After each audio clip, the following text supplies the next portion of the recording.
Assalamualaikum warahmatullahi wabarakatuh. Perkenalkan, nama saya Muhammad Arif Ramadan dengan NIM 211011401389 dengan kode kelas 07 TPLK 001. Tujuan saya membuat video ini adalah untuk memenuhi tugas mata kuliah kewirausahaan yang diampu oleh dosen Bu Intan Kumalasari Eskom Mkom.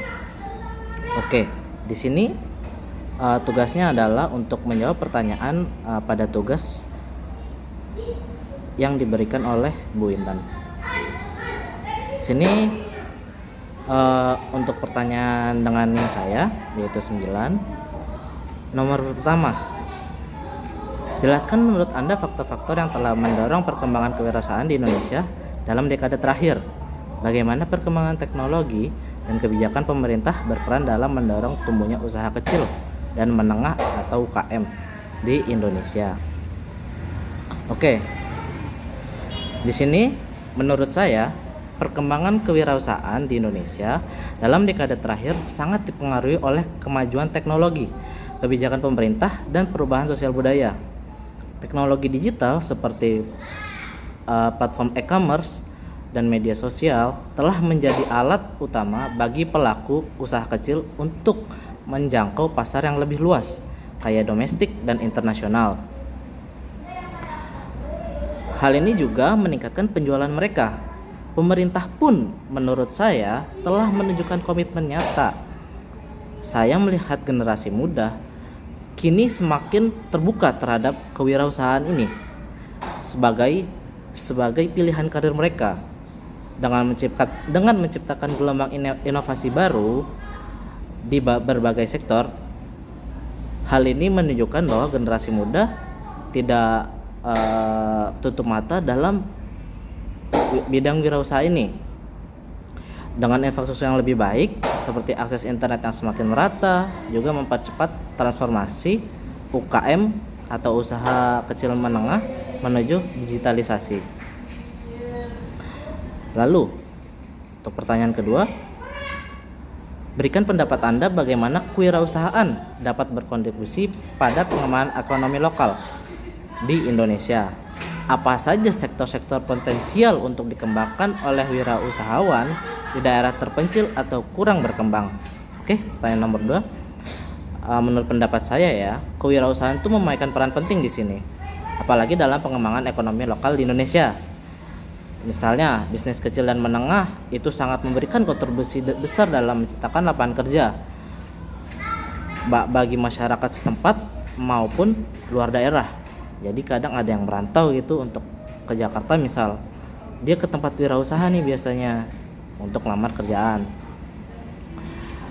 Hal ini membantu mengurangi imigrasi kota-kota besar. Nah, jadi dari kota besar bisa migrasi ke kota yang kecil. Jadi nggak hanya dari migrasi kota kecil ke besar atau desa ke kota. Jadi desanya bisa jadi kota karena memiliki lapangan kerja yang besar. Nah, selain itu, menurut saya juga kewirausahaan itu mampu memanfaatkan potensi lokal sebagai sumber daya alam, budaya, dan keunikan daerahnya masing-masing untuk menghasilkan produk-produk yang inovatif. Misalkan keranjang rotan ada di desa terpencil pun banyak yang keranjang rotan dan dijual pun sudah internasional. Itu contoh ya. Lalu sektor-sektor seperti agribisnis, energi terbarukan, pariwisata berbasis alam, dan pengolahan hasil laut juga adalah area yang sangat potensial untuk dikembangkan di daerah terpencil. Dengan perkembangannya usaha-usaha ini, ekonomi lokal bisa menjadi lebih mandiri dan mampu bersaing di tingkat nasional maupun internasional. Makanya wilayah terpencil sangat berpotensi sekali dalam berwirausaha. Oke, untuk pertanyaan ketiga, uraikan yang Anda ketahui tentang tren terbaru dalam kewirausahaan global seperti kewirausahaan digital, startup berbasis teknologi, dan ekonomi berbagi atau sharing ekonomi. Bagaimana tren ini mempengaruhi perkembangan kewirausahaan di Indonesia?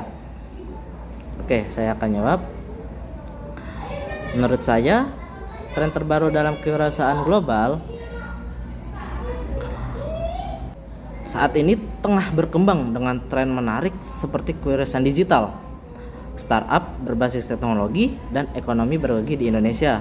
Kita telah melihat bagaimana bisnis berbasis aplikasi dan platform digital seperti Gojek dan Tokopedia membawa perubahan besar dalam pola konsumsi masyarakat. Nah, Gojek pun dan Tokopedia itu sudah sangat berkembang. Ada juga platform lain, mungkin bukan milik Indonesia, tapi negara lain dan masuk ke Indonesia seperti Grab dan lainnya. Kewirausahaan digital memberikan peluang besar bagi siapa saja untuk memulai bisnis dengan modal yang relatif kecil. Nah, bisnis online biasanya kan juga tidak menggunakan modal yang besar. Yang diperlukan hanya produknya, paket elektroniknya, dan paket internet. Jadi dia sudah bisa jualan seperti di Shopee, Tokopedia, dan lainnya. Nah, kalau ekonomi berbagi itu seperti melalui platform kayak Grab dan Airbnb menawarkan model bisnis baru yang memaksimalkan penggunaan aset. Jadi dia punya aset nih, dia tawarin tuh kayak Airbnb, ada apa tempat menginap di mana gitu, harganya murah, bisa. Dan menurut saya tren ini memberikan dampak besar terhadap ekosistem kewirausahaan di Indonesia, terutama dalam mendukung transformasi digital UKM dan menciptakan solusi lokal yang inovatif. Lalu pertanyaan keempat, uraikan pendapat Anda, bandingkan perkembangan kewirausahaan di Indonesia dengan negara berkembang lainnya seperti India atau Brazil. Apa tantangan utama yang dihadapi oleh para wirausahaan di negara-negara ini, dan bagaimana perbedaan kebijakan dan budaya mempengaruhi perkembangan kewirausahaan? Menurut saya, ketika membandingkan perkembangan kewirausahaan di Indonesia dengan negara-negara berkembang lainnya seperti India dan Brasil, ada banyak kesamaan dan perbedaan yang menarik. Ketiga negara ini menghadapi tantangan yang mirip seperti akses pembiayaan dan birokrasi yang kompleks. Namun, menurut saya pendekatan kebijakan mereka berbeda. Jadi tiap negara itu memiliki kebijakan yang berbeda. Di India misalnya, dia sudah mendorong inovasi teknologi melalui program Make in India dan insentif pajak untuk startup. Sementara di Brazil, pemerintahnya itu berfokus pada pengembangan regional, namun masih terkendala oleh regulasi yang rumit. Sementara itu, menurut saya di Indonesia yang mengutamakan kolaborasi memberi keunggulan dalam menciptakan ekosistem bisnis yang suportif. Perbedaan dalam budaya dan kebijakan ini menurut saya sangat mempengaruhi dalam kewirausahaan berkembang di masing-masing negara. Jadi setiap negara perlu punya kebijakan. Nggak hanya Indonesia yang hanya kebijakannya dari undang-undang ITE-nya, dari apanya segala macam. Jadi digital tuh ada namanya undang-undang ITE.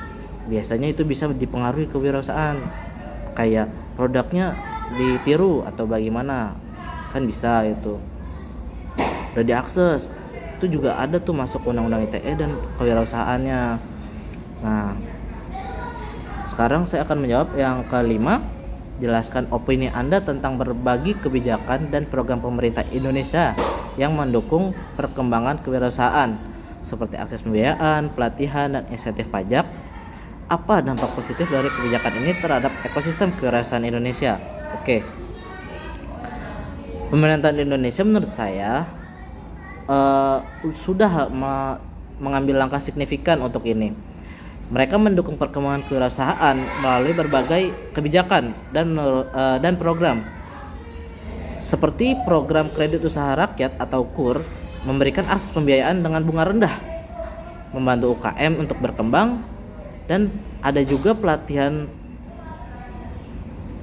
keterampilan dan inkubator bisnis seperti Gerakan Nasional 1000 Startup Digital. Nah, ini menurut saya sangat efektif sekali dalam mempercepat pengembangan inovasi di kalangan kewirausahaan, apalagi wirausahaan muda. Pemerintah juga memberikan insentif pajak kepada usaha kecil sehingga mereka dapat lebih fokus pada pertumbuhan bisnis.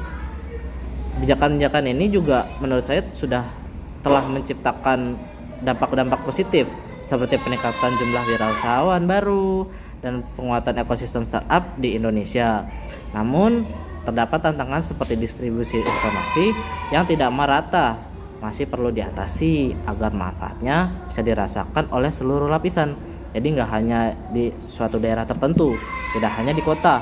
Jadi bisa mencapai desa di Indonesia ini. Oke, menurut saya cukup sekian. Saya tutup.